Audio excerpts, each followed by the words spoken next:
All Call of Duty mobile streams will be moving to our new stream channel on YouTube. I had planned to go live today, but YouTube gave me this message. However, we will be going live as soon as possible, so make sure to subscribe to the link in the description and get those notifications turned on so you know as soon as we go live. What's good, everybody? We are back with another Call of Duty mobile video. Hope you guys are all having a fantastic day today. As you guys probably saw from the title, we're going to be going over what is, in my opinion, the 5 most overpowered rank classes in Call of Duty Mobile.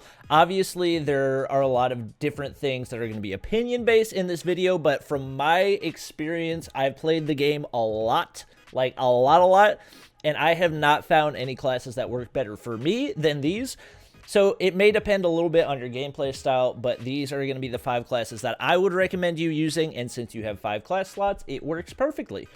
If you guys haven't already, make sure you hit the subscribe button down below. The giveaway for the Red Magic 3S gaming phone is almost over, and that's going to be announced on New Year's Eve. So if you guys haven't already, make sure you subscribe and comment on this video, and comment on the rest of the videos throughout the rest of the year to have the best chance at winning the giveaway. But anyways, we're going to hop into the video and go ahead and get started. So I'm going to try to rank these from what is, in my opinion, the least necessary for ranked gameplay, especially at the top tiers, and then work our way up to the most necessary, is in the classes that you absolutely need to have, like there's no question about it.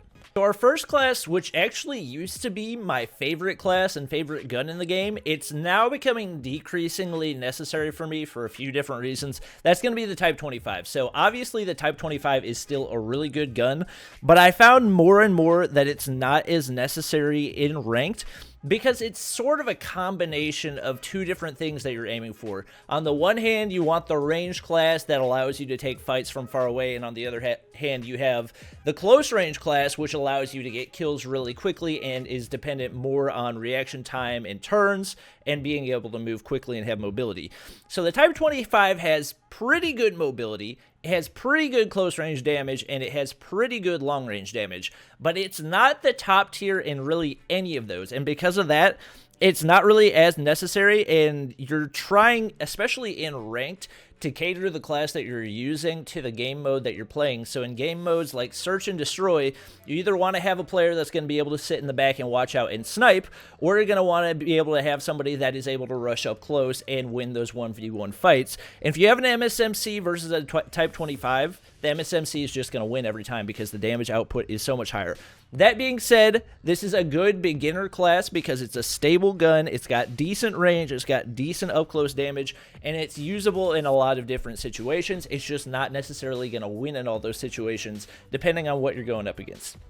My go-to loadout for the Type 25 is usually a red dot, for obvious reasons. In my opinion, it's easier to see with the red dot than iron sights.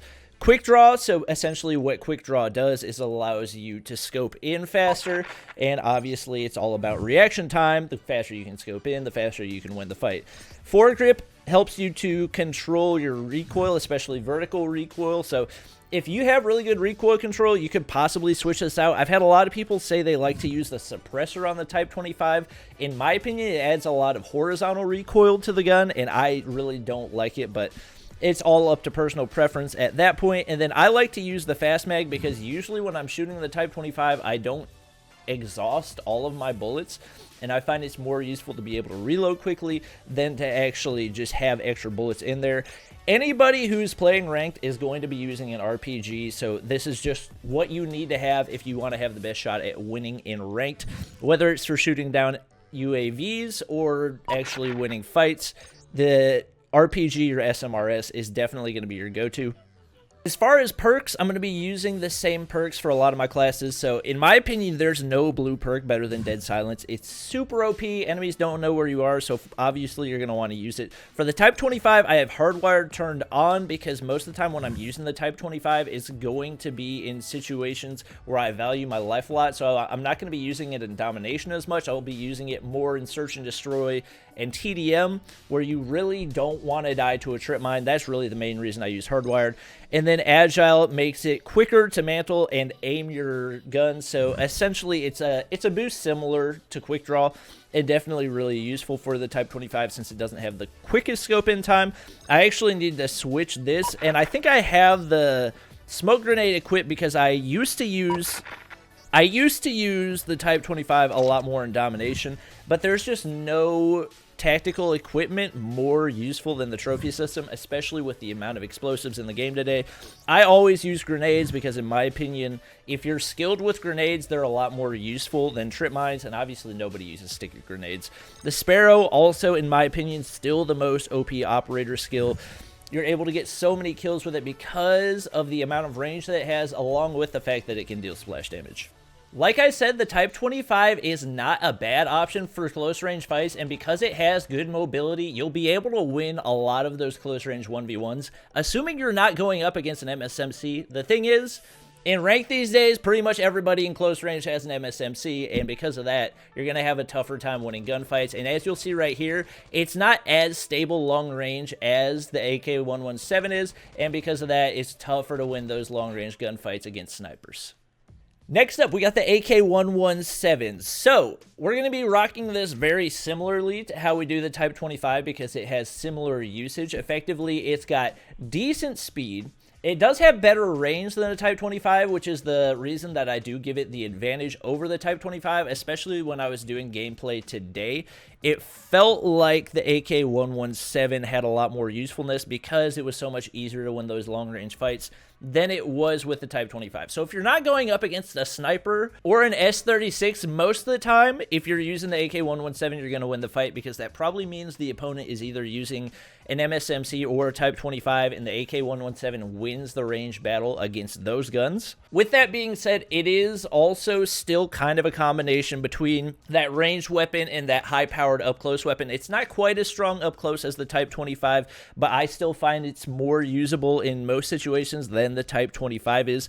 We're going to be rocking all the same perks. We're going to be rocking the RPG, the Sparrow, and for a lot of these, we will be rocking the same thing. I'll switch it up more once we get to the more specialized weapons, which is what the last three classes are going to be, and at that point, you get to the specific classes where you want to use them in very specific situations. Both the AK117 class and the Type 25 class are going to be two that you can use in basically any situation.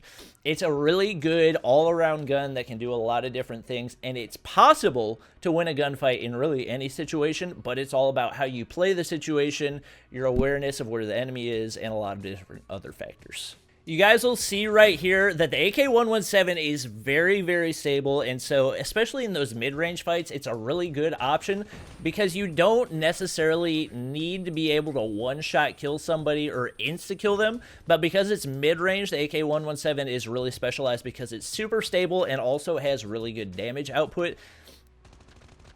You can see right there, once again, just super easily winning that gunfight. And that's basically the perfect range to use either the Type 25 or the AK117. But in my opinion, the AK117 has better range and is a lot more stable, and because of that is able to win those gunfights a lot more. The third most unstoppable class in Call of Duty Mobile is actually probably my new favorite. Even though it's my favorite and in my opinion the most fun to use, it's not the absolute most useful, but still a really, really strong class, and that's going to be the S36. So we actually did a video on this the other day where we teamed up with the number 2 player, and he actually suggested the loadout that I used for this, which was one that I hadn't tried before. It's actually crazy OP. So I used to rock the extended mag instead of the silencer, but I found that the silencer, number one, obviously it silences it, so it makes it more difficult for enemies to find you.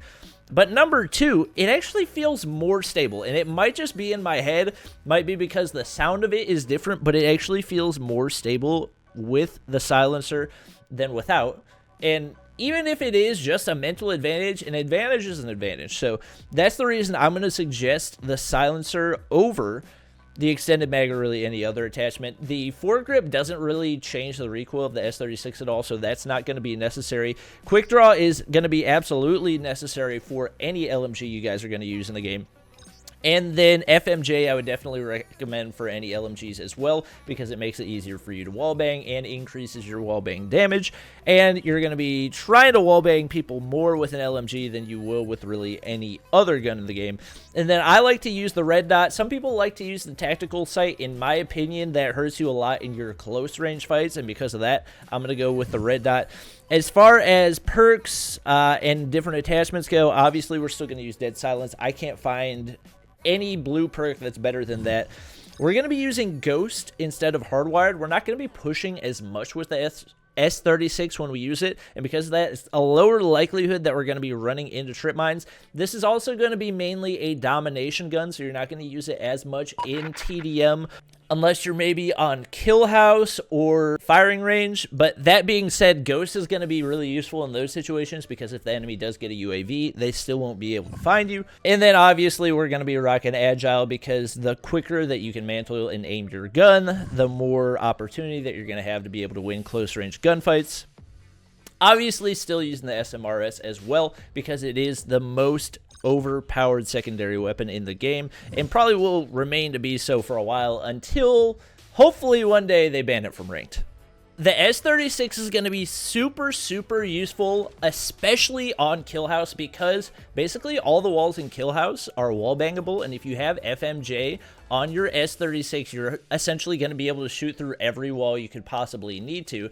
And because it's so stable, it's really easy to win those long-range fights, and the only time that you're going to lose a long-range fight is when you're going up against a sniper. So you probably are going to see a lot of people using the DLQ or the Arctic 50, but basically anybody that's not using one of those two weapons, you're going to be able to win the gunfight against because the damage output is so high that it's essentially unstoppable, especially if you're able to pre-aim your shots correctly. The fourth and arguably our most important class in Call of Duty Mobile that I would consider to be unstoppable is going to be our sniper class. Now, this one is by far going to require the highest skill level, I would say. Maybe not skill level, but mastery of the specific weapon, because the way that you use a sniper is very different from the way that you use every other gun in the game, because this is going to completely depend on your ability to quickscope and also your awareness of situations while using a sniper.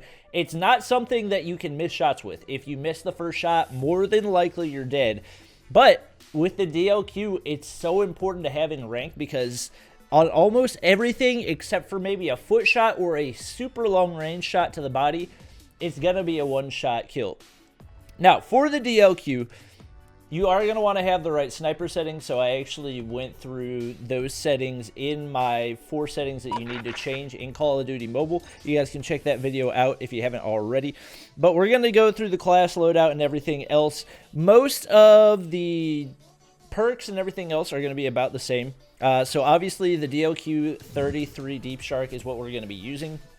I don't like using the Arctic 50 because it two-shots people a lot more regularly than the DL, which I would say probably 90% of the time one-shots people, especially in ranked. You just can't afford to need a second shot, and that's what you need a lot of times with the Arctic 50. So I would say it requires less skill, but also is a higher risk, and I personally just don't like the risk. We like to run, or at least I personally like to run the fast mag. Usually I find that it's more important to be able to switch mags quickly than it is to have those extra shots, but really you can go either way. Actually, I have the extended mag, so apparently I don't think that. Next up, we got the stock. So you can go a couple different ways this one. You can use the suppressor instead of the stock. I don't personally like to use the suppressor because it decreases the range of the gun, and effectively, whenever you decrease the range of the gun, it increases the odds that you're going to one-shot somebody. Holy crap, if I get another invite. When you decrease the range, it increases the chance that you're going to have to two-shot somebody at long range. So even though this gives you more stealth, I personally like to use the stock just because I don't want to use the extended mag. And then one that you're obviously most definitely going to want to have is FMJ because that increases material penetration, meaning it's more likely that you're going to be able to wallbang somebody. As opposed to without FMJ, it's going to be a lot harder, especially to one-shot wallbang somebody. Obviously, we're going to go with Dead Silence because I can't think of a different blue perk that you would want to run. I prefer to run Ghost with a sniper because, especially if you have a silencer on it, the sniper is the most stealthy class in the game. Now, you're not going to be able to move terribly fast, but you can also hold positions without opponents knowing really well. And if you have Ghost on, it definitely makes that a lot more simple and could potentially make it easier for you to win a 1v2, 1v3, 1v4 scenario. Hardwired is another good option. Also, toughness. So effectively what toughness does is it reduces the amount of flinch that you have whenever you take a shot. That could be important if you are going up against an assault rifle or SMG or something like that. But I personally prefer to use Ghost. And then for our perk, our red perk, I prefer to use Agile just because scoping speed is so important. And if you can reduce aim time by 85% after sprinting. That is a massive bonus, especially when your reaction time on your scoping with your sniper has 100% correlation with whether or not you're going to be able to win gunfights, especially against other snipers. Once again, something you are going to want to keep in mind when using the sniper is that it has the highest skill gap of any other weapon in the game, meaning a noob sniper going up against a pro sniper is going to have a massive advantage, whereas a noob AR user going up against a pro AR user doesn't have as much of a disadvantage. And because of that, you're going to want to take a while to learn how to use the sniper. So if you've never really sniped before, definitely take some time to just play some pub matches and get used to it. But with how easy it is to one-shot people with a sniper, especially in TDM and Search and Destroy, it is absolutely crucial that you have a good sniper class. And then our final, most important, unstoppable class in Call of Duty Mobile is going to be our MSMC class. Probably a lot of you guys saw this coming. Right now, especially up close, the MSMC is by far the most OP weapon in the game. The only weapon that will beat it is a shotgun, and range on shotguns is so bad right now that they're really just unusable, which means the MSMC is the really only good go-to option. So first, we're going to look at our attachments. A lot of people are going to give me crap for using a red dot sight on the MSMC. There are a lot of Call of Duty purists out there that say you should never use any scope on the MSMC. I personally just like the feel of it better, and I enjoy being able to see like the entirety of what is in my sights rather than only the top half. And so because of that, I like to run the red dot. If you want to give me crap about it, you go for it. Next up, we got our fast mag. This can go either way as well, fast mag or extended mag. That's really just dependent on preference. And honestly, I might start running extended mag just because you run out of bullets in the MSMC so freaking quick. I would definitely 100% suggest long barrel, because the biggest factor that holds back the MSMC is the amount of basically the recoil, which means it's not very effective at range, and also just in general it's not effective at range. This significantly increases the amount of range that the gun has, which is a huge bonus. And then another one, which some people will disagree with me on, is the foregrip. In my opinion, this is still useful, even though a lot of people say that they're able to control the recoil for the MSMC. The alternative that people would probably suggest would be the quick draw, and I would definitely agree quick draw is an important one as well. So those are kind of the attachments that you can mix together and try out. I might actually try out the MSMC with quick draw instead of a foregrip on stream today and just see how I like it. But then we're going to go with the Sparrow Trophy System Grenade. As far as the green perk, that's really the only one that I regularly switch up. We're still going to go with hardwired because this is 100% going to be a pushing gun, and you're going to be a lot more likely to run over a trip mine. Because of that, it's super crucial that you have hardwired on for the MSMC, because there's nothing more frustrating than dying to a trip mine. Literally zero skill weapon. Like I said earlier, there's really no non-shotgun in the game that can even touch the time to kill on the MSMC. You can see right there, I'm able to kill the guy before he can really even get a shot off. I believe he only managed to fire one shot out of his AK before he was dead. And once you master this gun, you will quickly see why it is the most unstoppable gun in the game, and definitely should be one of your most used classes in Call of Duty Mobile, especially once you get to the higher ranks. Even though it doesn't have great range, the damage that it does more than makes up for it and makes it one of the most dominant guns in the game, if not the most dominant. So, hope you guys did enjoy the video. If you did, make sure you guys drop a like down below and also subscribe to the squad if you guys are new. Make